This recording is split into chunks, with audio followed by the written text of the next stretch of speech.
Hey, so this is our baby. Baby, are you there? Hey, what are you doing? Are you just hanging out? Aw, are you looking at me? Huh? Are you looking at me? So where'd you go tonight? What? You went out? You took a ride? You went to the church game night? Was it exciting? It was? What'd you do there? What? You tried to bite somebody? No, you just growled at them. What do you think? Did you have fun? Didn't you enjoy riding home in the dark? It's nice out. It's only about, 75 degrees. Sure seemed nice. You don't want to look at the camera? Are you camera shy? I know how that is. I don't enjoy looking at the camera either. Are you sleepy? Maybe I should do for you what my friend does for their monkeys. He goes, doo doo doo, doo doo doo doo. Is that what he does? Is that bothering you? Is that why your ears look like they're in pain? We won't force you to do any cute dog tricks or wear any little dog clothes, although you do have some, don't you? What do you want to be for Halloween, baby? What do you think? We could get you a dog costume. They have some at the big box store, the Big W.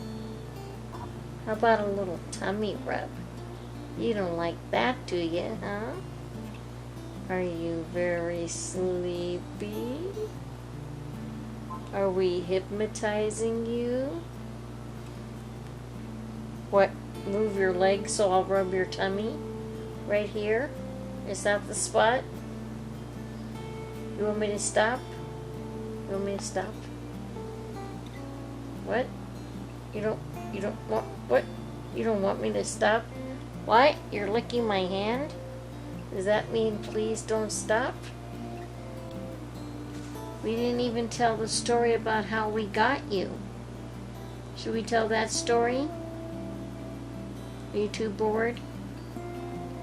Well, if you don't remember, one day I dropped Richard off at his friend's house to play video games. And I went over to Starbucks to meet up with a friend.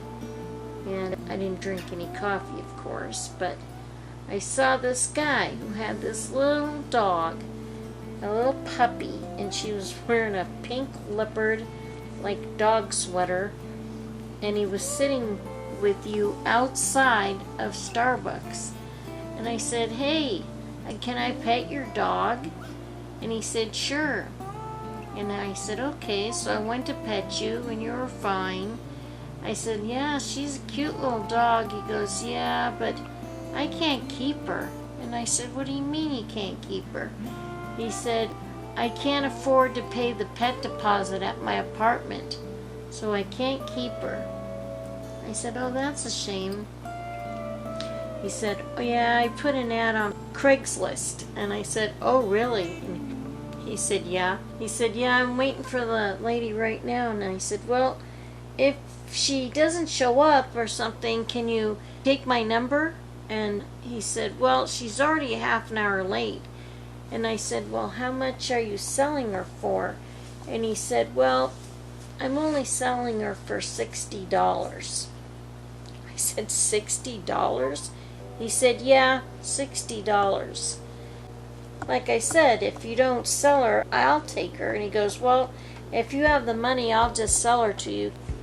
And I said, yeah, I'll go to the ATM and get the money right now. So I went to the ATM across the street, and I came back and I said, here's your $60. And he said, here's your dog. And he handed you to me. And you had the silliest name ever. I said, what's her name? And he said, Robin. He said, me and her were just like Batman and Robin. And I thought, that's a horrible name for a dog. So I put you in the car. We went to go pick up Richard, and you were crying the whole time. You're like, I've never heard a dog cry like a baby before. We got in the car with you. A lady came up and knocked on my window and said, "Hey, is that the dog for sale?" And I said, "No, this is my dog." Which wasn't a lie, because you were my dog. I just paid $60 for you. You were my dog, and I thought I better get the bleep out of here before this lady figures out that you were the dog that was for sale, and that she pretty much missed out.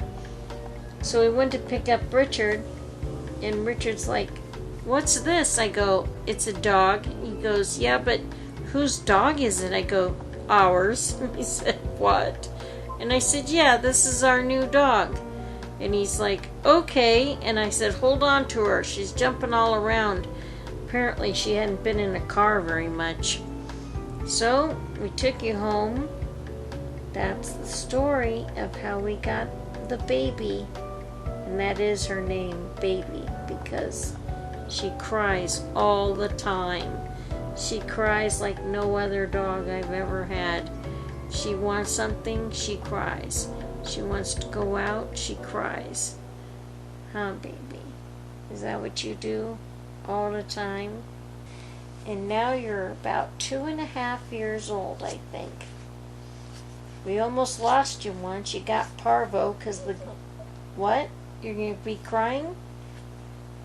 The guy told us you had your shots. I asked him for your shot records, and he said, "Oh, I'll send them to you. Are you coming over here?" Oh, what are you doing? What are you doing? Ow. You want to walk all over my legs, huh? You need to move closer to get a massage. Is that what it is? When she's got her ears down like this, it means she's really happy. When she's really annoyed, she puts her ears up. But yeah, he lied to us about you having your shots, because if you'd had your shots, you wouldn't have gotten parvo, which you got and nearly died. It was like right after I had gotten out of the hospital in Chandler, I came home and I said to Richard, "What is wrong with her? They look so sad." And he said, "Oh, she threw up a little bit from eating carrots." And I thought, eating carrots? That shouldn't make her throw up. And he said, and she had a little diarrhea. And I just felt like something was really wrong. And so I still had the hospital bracelets on my wrist, and we got in the car and we took her over to the animal hospital, and they did a test, and $400 later, she had to spend 2 days at the animal hospital getting IV fluids and a shot for parvo, and I thought for sure she was going to die. It was no sooner that we got to the vet, she started pooping blood, and I was freaking out. I was like, I've never seen a dog go from sort of sick to like life and death sick.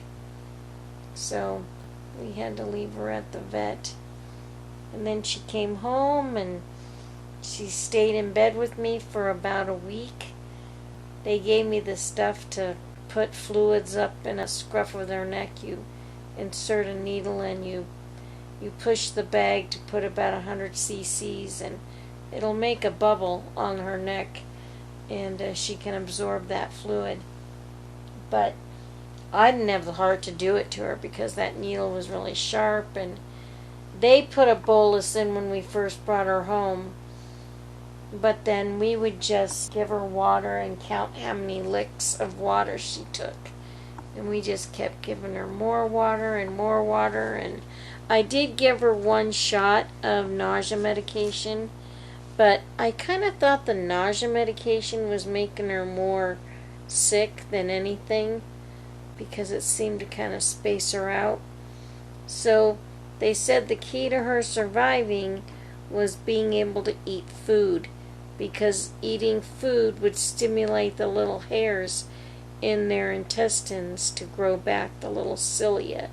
So I had gotten her a can of food from the vet that was like boiled chicken and rice ground together, and I just literally put it on the tip of my fingers and let her lick it off. Within about 5 or 6 days, she started to seem like she was coming around. And then I remember I went to move her because of how she was laying in the bed, and she growled at me. And I thought, that's it, she's turned the corner. She's gonna be all right. We nursed her back to health, and really the only lasting problem that she's had is that she has reflux. You can tell that sometimes her food doesn't set well. You can see her stretch her neck out, acting like she's swallowing, and that's the GERD, or the reflux. A totally remarkable recovery. We were really scared. Anyway, that's the story of the baby. She pretty much runs the household here. She's a pretty good dog. She's pretty protective. She does get a little separation anxiety. We can't leave her home alone. But other than that, she's a good puppy, aren't you? Are you a good puppy? Huh? Are you a good doggy? You want to say goodnight to everybody?